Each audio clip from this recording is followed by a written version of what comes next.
deep inside a heavily fortified compound somewhere in the Islamic Republic, at a location so classified that even senior IRGC commanders reportedly do not know its exact coordinates. A man who has not been seen or heard by the public in over 2 months is said to be issuing orders that will determine the fate of 88 million people. According to reports being discussed in Western intelligence circles and corroborated by Iranian opposition sources, Mojtaba Khamenei, the 56-year-old cleric appointed as Iran's third supreme leader on March 8, 2026, has undergone at least 3 surgeries on his left leg, is awaiting a prosthetic, has had surgery on his hand, and has sustained burns to his face and lips so severe that speech is difficult. He has not released a single photograph, video recording, or audio message since the February 28th strike that killed his father, the late Supreme Leader Ali Khamenei. His statements are read by television presenters.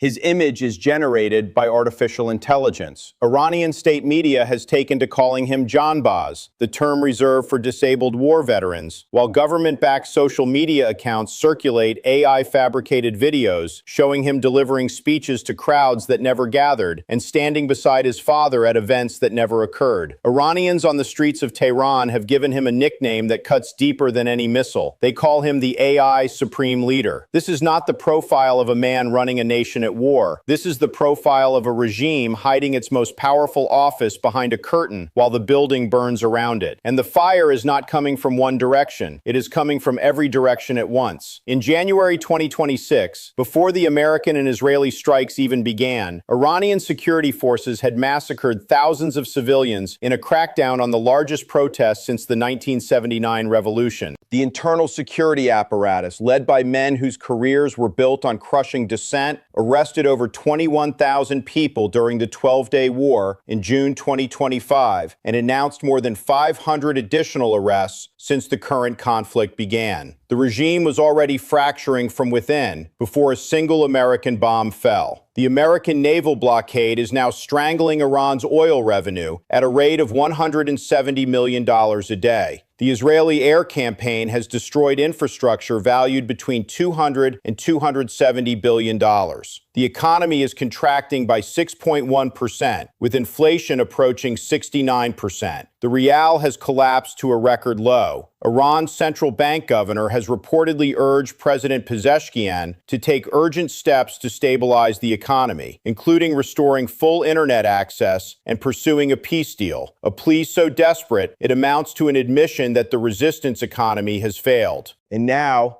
the one ally that Tehran believed would never abandon it, the one power whose strategic partnership was supposed to guarantee survival, has quietly turned its back. Russia has not sent a single soldier, a single air defense battery, or a single credible signal that it intends to save the Islamic Republic from its fate. How did Iran's supreme leader become an invisible ghost, ruling through AI-generated propaganda? Why has Vladimir Putin refused to provide his treaty ally with anything more than condolences and phone calls? What does Russia's offer to trade its intelligence sharing with Iran for America's intelligence support to Ukraine reveal about where Tehran actually sits in Moscow's hierarchy of priorities? And what does it mean for the future of the Islamic Republic that Pakistan, not Russia, is mediating the ceasefire talks that may determine whether the regime survives? Stay with us, because the answers expose a betrayal so total that it will reshape every alliance calculation in the Middle East for a generation. If you want raw analysis that strips away the diplomatic theater, hit the like button right now, subscribe to the channel, and turn on notifications. Drop your thoughts in the comments. Let us begin. The story of Mojtaba Khamenei's disappearance begins at approximately 9:30 in the morning, Iran Standard Time, on February 28, 2026, the moment that American and Israeli ordnance struck the Leadership House compound in Tehran. The CIA had spent months tracking the movements and patterns of Ali Khamenei and had learned that a meeting of senior officials was scheduled. The strikes were timed to coincide with that meeting. The elder Khamenei was killed,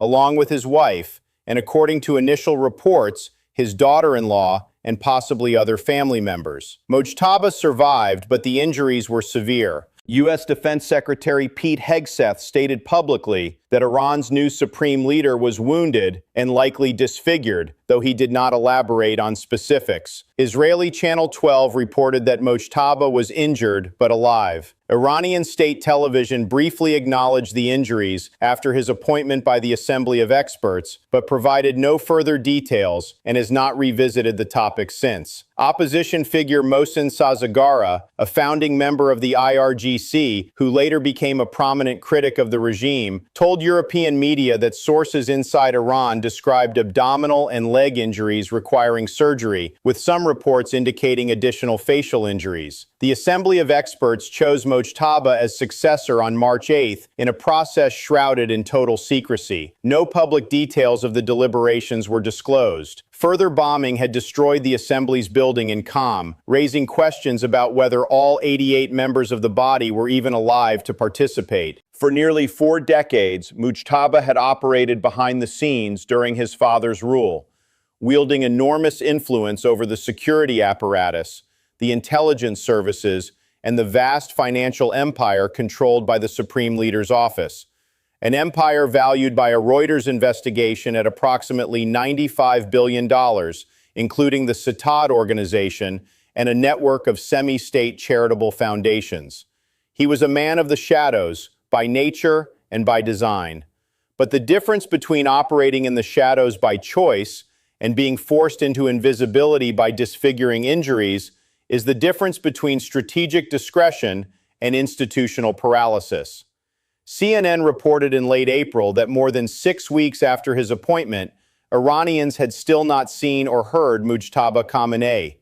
Statements attributed to him were read on television or posted on social media. The regime used AI-generated videos to show him delivering messages, fueling speculation that the new supreme leader was incapacitated or abroad. Doctored images of him as a cardboard cutout sitting in the seat of power circulated widely on social media, alongside memes mocking the mystery. State-backed religious eulogists urged followers to pledge allegiance, with influential cleric Mahmoud Karimi declaring that it says enough about his character that no one has ever seen him, attempting to frame the elusiveness as virtue rather than vulnerability. But the International Crisis Group's Iran project director offered a more clinical assessment. Mojtaba is not in a state where he can actually make critical decisions or micromanage the talks. The system is using him to get final approval for broad decisions, but not the tactics. In other words, the supreme leader of the Islamic Republic, the constitutional commander of the armed forces,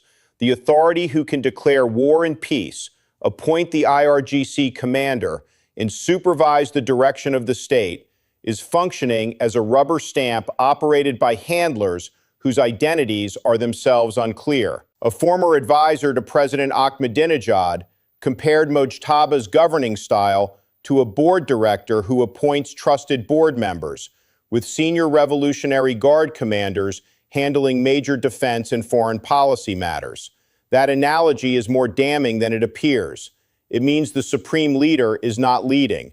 The IRGC generals are. The question is whether those generals are unified, and every piece of evidence suggests they are not.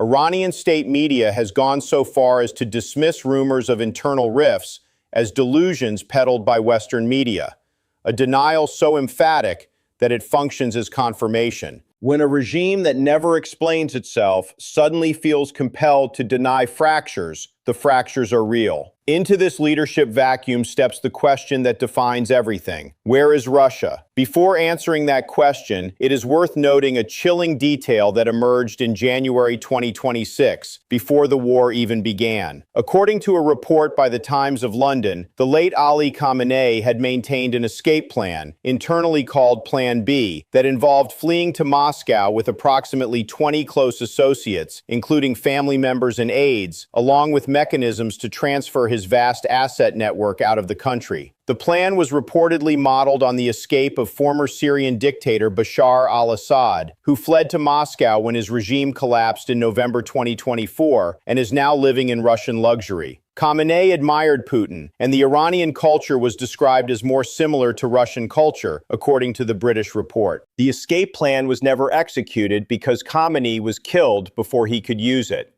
But its existence reveals something fundamental about the Iranian leadership's own assessment of their position. Even before the bombs fell, the supreme leader of the Islamic Republic had a suitcase packed for Moscow. He understood, even if his propaganda machine did not, that the regime's survival was not guaranteed, and that Russia was the only destination that would accept a fleeing Iranian dictator. The question is whether that destination is still available to those who remain.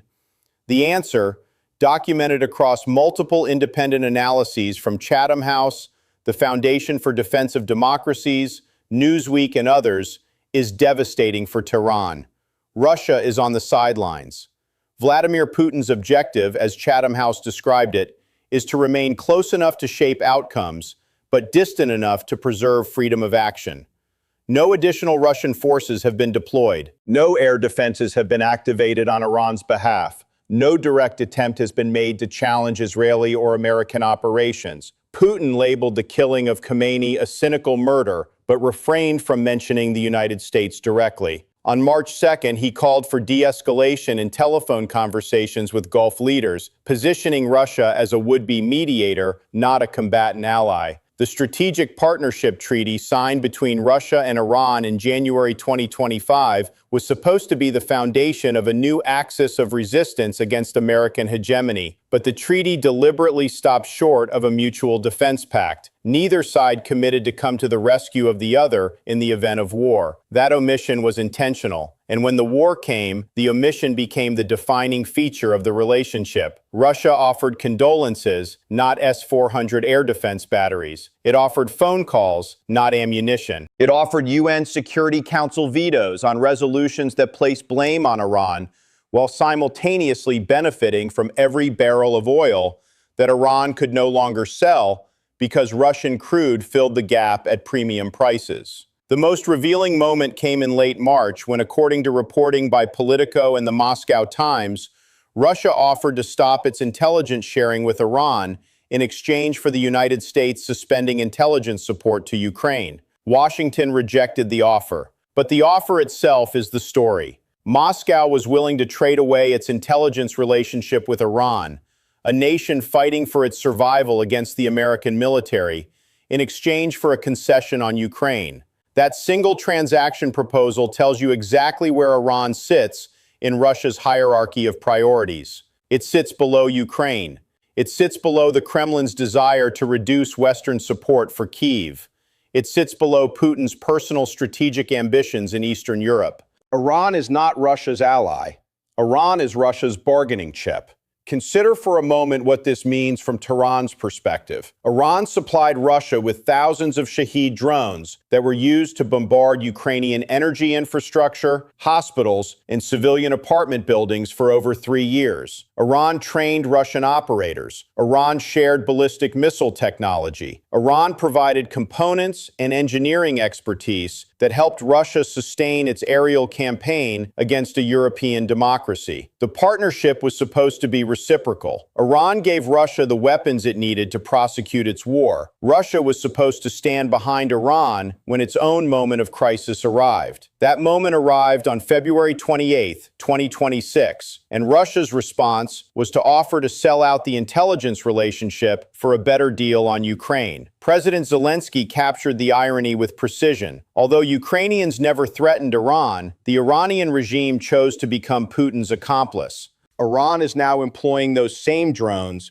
to lash out against U.S. bases and allies across the Middle East. The weapons Tehran built for Moscow are now being used in a war where Moscow will not lift a finger to help. The Financial Times reported in late March that Moscow may be providing some drones back to Iran, a trickle of reciprocity that experts described as far short of meaningful military support. No S-400 air defense systems, no Su-35 fighter jets, no advanced anti-ship missiles that might have helped Iran counter the American naval blockade. Russia maintained its deconfliction channels with Israel throughout the conflict, ensuring that its own assets in Syria remained insulated from the fighting. Putin's calculus was transparent and brutal. Iran alive and fighting keeps oil prices high and American attention divided, both of which benefit Moscow. Iran destroyed serves no Russian interest, but Iran saved through Russian military intervention risks drawing Moscow into a direct confrontation with the United States, a risk Putin is categorically unwilling to take while his own army is bleeding in Ukraine at a rate of nearly 1,000 casualties per day. Newsweek published an analysis calling Putin a leader running out of cards. The piece noted that Pakistan, not Russia, brokered the ceasefire and is preparing the next round of talks.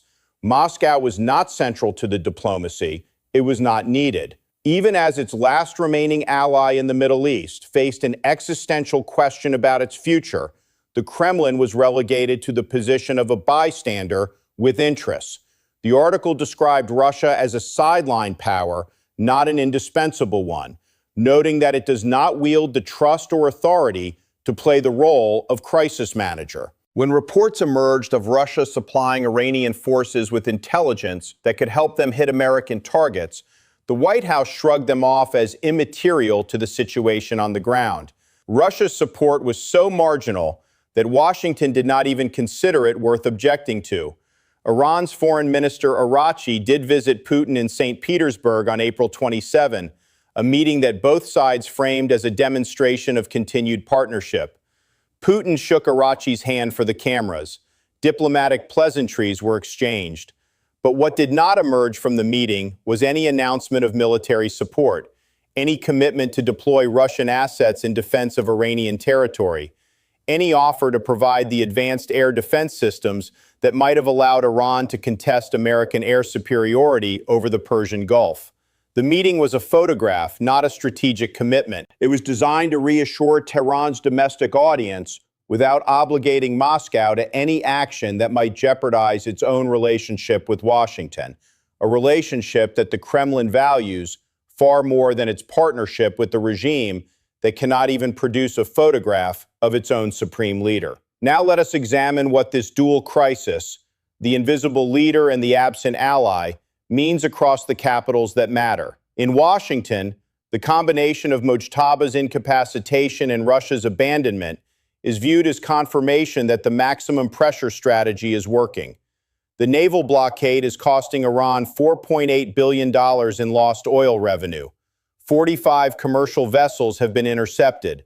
Storage at Karg Island is nearing capacity. The Treasury is sanctioning Iran's shadow banking network and the Chinese teapot refineries that process its crude. And the supreme leader, who is supposed to be directing Iran's response, cannot appear in public because his face is burned and his leg is missing. In Moscow, the Iran war is being treated as an economic gift. Higher oil prices from Gulf disruption have boosted Russian revenues. Every barrel Iran cannot sell is a barrel Russia can. Chatham House explicitly called it an economic gift for Putin. But the same evidence reveals the limits of Russian power. Russia's gains came from market disruption, not from strategic action. Moscow did not cause the Hormuz crisis. It simply profited from it. That is the behavior of an opportunist, not a superpower. Meanwhile, EU dependence on Russian gas has fallen from 45% of imports at the start of the Ukraine war to 12% in 2025. And the bloc has adopted a legal phase-out of remaining Russian gas imports, stripping Moscow of the energy leverage it once held over Europe. The Kremlin insists that Britain, France, Germany, and the rest of Europe are weak dependents. The record shows the opposite. Russia is the power tied down in Ukraine, constrained in its relationship with China and unable to protect its treaty partner in the Middle East. In Beijing, which has absorbed the Hormuz shock through diversified energy sources and strategic reserves, Iran's crisis is viewed through the lens of the May 14th Trump-Xi summit. China wants stability in the Gulf. It wants tankers moving. It does not want to be drawn into a proxy confrontation between Washington and Tehran. Iran's foreign minister flew to Beijing today to seek assurances on oil flows, financial channels, and diplomatic backing. But China is pressing Iran to stop threatening Gulf infrastructure and to reopen the Strait of Hormuz. Beijing is choosing its energy supply over its alliance obligations, just as Moscow is choosing its Ukraine priorities over its treaty partner. In Islamabad, which is mediating the ceasefire talks, the dynamic is perhaps the most telling. Pakistan, a nation with a fraction of Russia's military power and none of its pretensions to superpower status, has proven more consequential to Iran's survival than the Kremlin. That fact alone should haunt every strategic planner in Tehran. First, the Islamic Republic is now being governed by an invisible authority whose physical and cognitive capacity cannot be verified by anyone outside a small circle of handlers. In any constitutional democracy, this would trigger an immediate succession crisis. In Iran's system, which concentrates sovereign power in a single office holder, it creates a void that is being filled by competing factions within the IRGC, the parliament, and the security services, none of whom have the constitutional authority to make the decisions they are making. Second, Russia's abandonment of Iran is not a temporary strategic pause. It is a structural feature of a relationship that was always transactional. The January 2025 treaty was a press release, not a mutual defense pact. Putin needs Iran as a supplier of drones for the Ukraine war and as a customer for Russian grain. He does not need Iran enough to risk a confrontation with the United States in the Persian Gulf. Third, the Iran war has exposed that the BRICS coalition, the anti-Western bloc that was supposed to counterbalance American hegemony, is a collection of nations that will not fight for each other. China vetoed a UN resolution but will not confront the U.S. Navy. Russia offered condolences but will not deploy air defenses. India accepted American waivers to buy oil. The coalition that was supposed to protect its members has abandoned its most vulnerable member at the moment of maximum danger. Fourth, the economic destruction being inflicted on Iran is approaching the point of irreversibility. Senior economic officials have warned that rebuilding could take more than a decade. Infrastructure damage runs into hundreds of billions. Oil production is declining. Wells are being shut in. The currency is in free fall. And the supreme leader who would normally rally the nation through crisis is communicating through AI-generated videos and written statements read by television anchors. What looked like a regime designed to survive any single individual's death is now discovering that it cannot function when the individual at its center is alive but invisible, present but incapable, appointed but unable to lead. The Islamic Republic was built to outlive its founders. It may not outlive its third supreme leader's injuries. And the ally that was supposed to prevent this outcome, the nuclear-armed partner whose strategic treaty was supposed to guarantee survival, is sitting in Moscow, watching the oil prices rise, counting its revenue gains, and offering nothing but the memory of a phone call. The old promise that the axis of resistance would stand together against Western aggression has been tested, and the test has produced a single, undeniable verdict. When the bombs fell, when the blockade tightened, when the supreme leader's face was burned beyond public recognition, Russia looked the other way. That is not an alliance. That is an abandonment dressed in diplomatic language. What do you think? Can the Islamic Republic survive an invisible supreme leader and an absent ally? Or is this the beginning of the end for the regime? Drop your honest thoughts in the comments below. We read every single one. If this analysis opened your eyes, hit the like button, subscribe to the channel, and turn on notifications so you never miss a briefing. Until next time, stay sharp.